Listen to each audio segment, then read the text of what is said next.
Pois fala em 24 de agosto, um dia marcante para a história brasileira, né?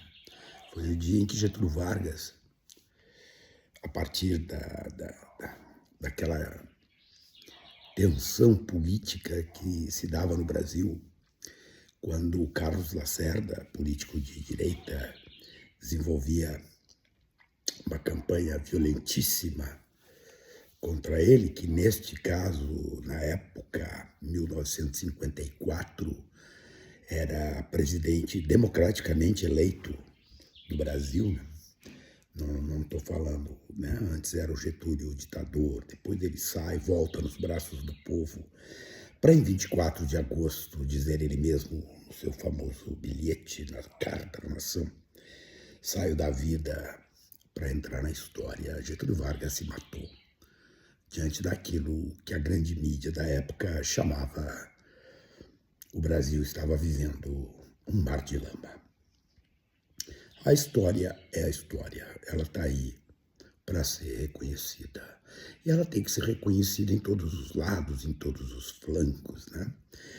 Aquela disputa pesada que vinha pela boca de Carlos Lacerda tem uma diferença fundamental da disputa da realidade econômica de tudo que passamos hoje. Mas a disputa política, ela é sempre política. E não dá para fazer comparações, por exemplo, com a qualidade intelectual de um Carlos Lacerda, para rimar, né? Carlos Lacerda com a turma de merda que comanda a direita brasileira hoje, né? Capturada, ajoelhada para Bolsonaros e companhia. Nós temos que ir reconhecendo as gravidades políticas que organizam as nossas vidas, os nossos futuros e as nossas esperanças. Sabem vocês, já disse aqui, eu sempre olho, sempre procuro o lado cheio do copo. E assim tento construir a minha própria existência individual. Determinados desafios que eu aceito sempre tem na finaleira esta conclusão: eu sou um cara que tem esperanças no nosso Brasil, no nosso povo, na nossa gente, mas eu não me recuso a enxergar coisas que estão na minha caminhada, né? Estão no meu cotidiano, no meu entorno, que me influenciam, que me levam a tomar decisões, né? O mundo da política, ele é muito complexo, especialmente no mundo daqueles que recebem encargos públicos para a tomada de decisão. Quem decide no mundo público, nas instituições públicas, tem determinados deveres que são superiores, não melhores, mas superiores em termos de responsabilidade do que o povo inteiro tem de construir seus cotidianos de modo a termos um país melhor. Vejam, nós vivemos um país com a maior desigualdade social do planeta.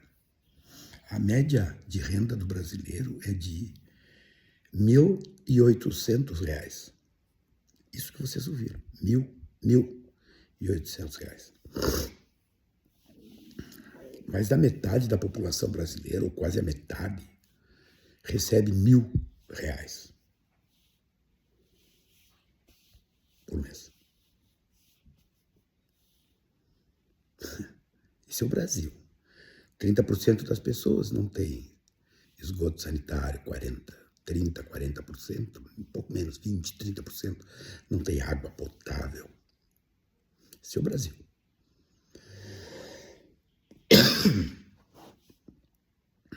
Quando certas pessoas recebem cargos para tomada de decisão e realização de políticas públicas, elas não podem levar isso como se fosse um detalhe, uma nota de rodapé nas nossas existências. E o mundo de hoje, ele se transformou naquele mundo da espuminha. Se o que fazemos, se o que decidimos é visível na internet e às vezes incompetentemente visível na internet, estamos realizados. Não.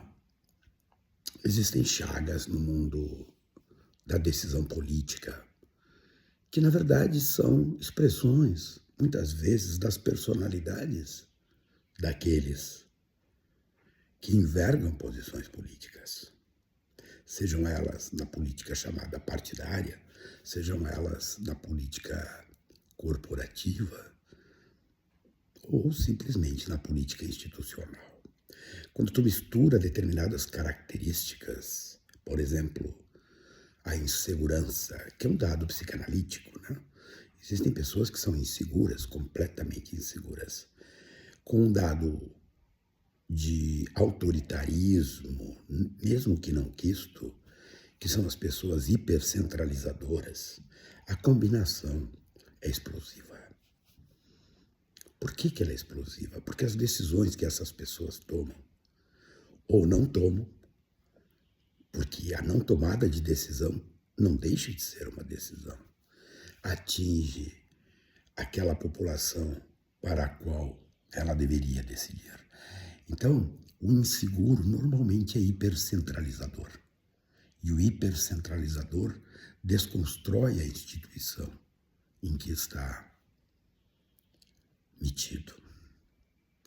Consequências gigantescas. E aí, gente, tudo vale a partir de algo que seja instagramável. Quando a decisão pública, política, passa a ter em vista aquilo que é instagramável, a consequência imediata é que as decisões não instagramáveis deixam de ser tomadas ou são tomadas com absurda negligência.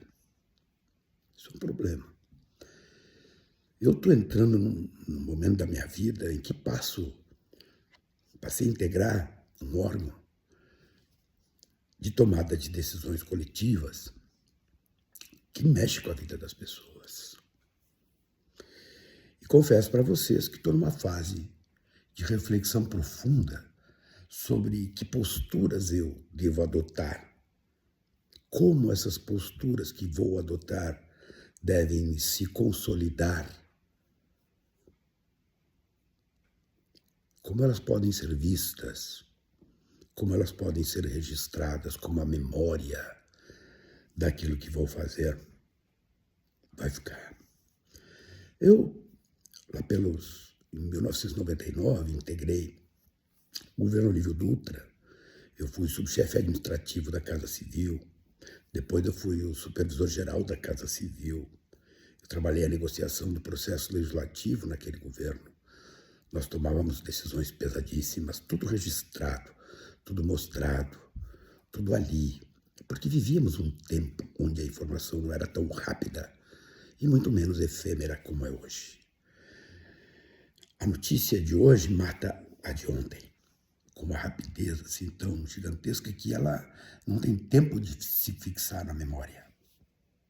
E quem faz política, e especialmente políticas públicas, tem o dever de ser sindicado. As pessoas que quiserem ver o que o Ricardo decidiu lá onde ele está, têm o direito de irem lá e ver em que termos, com que fundamentos, os porquês eu adotei esta ou aquela posição. Como fazer isso?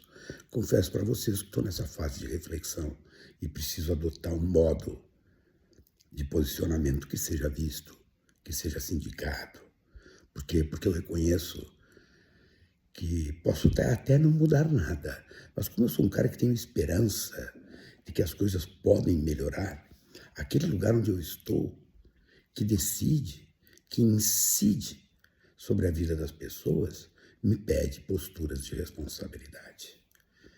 E eu não posso sucumbir a determinados modos que são próprios do espaço público e da atenção política, por mais pueril que ela se concretize, pelo estilo de tomada de decisões que é vigente.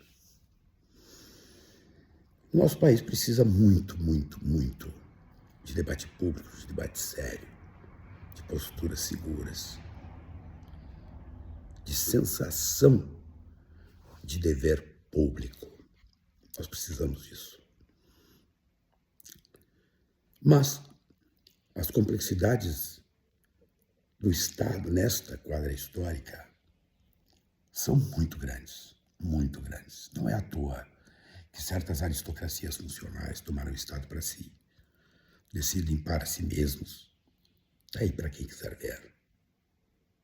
Isto vai da mais alta até as médias camadas corporativas, que por vezes, estando em postos de decisão, aniquilam as suas próprias instituições sem se darem conta de que estão fazendo isso.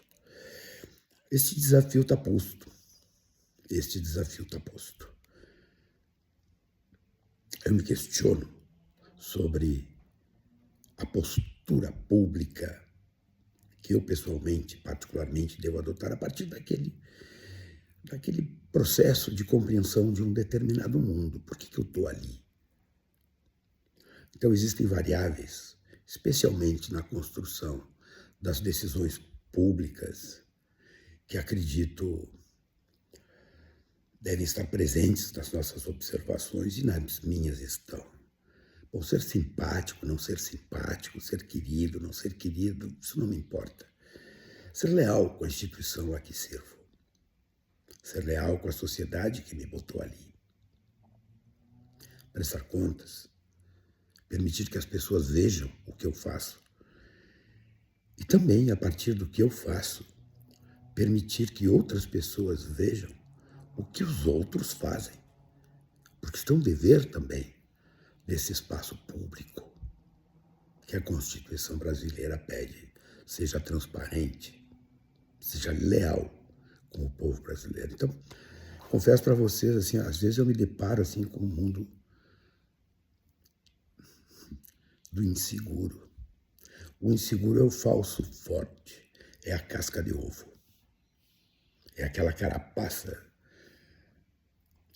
que impede ou tenta impedir que nós vejamos aquilo que realmente é o mundo do inseguro. E é por isso que o inseguro, ele é um hipercentralizador. E é por isso que o hipercentralizador, normalmente, nem nota de rodapé vira na história. Encerro, voltando ao começo, 24 de agosto, um marco na construção da história brasileira.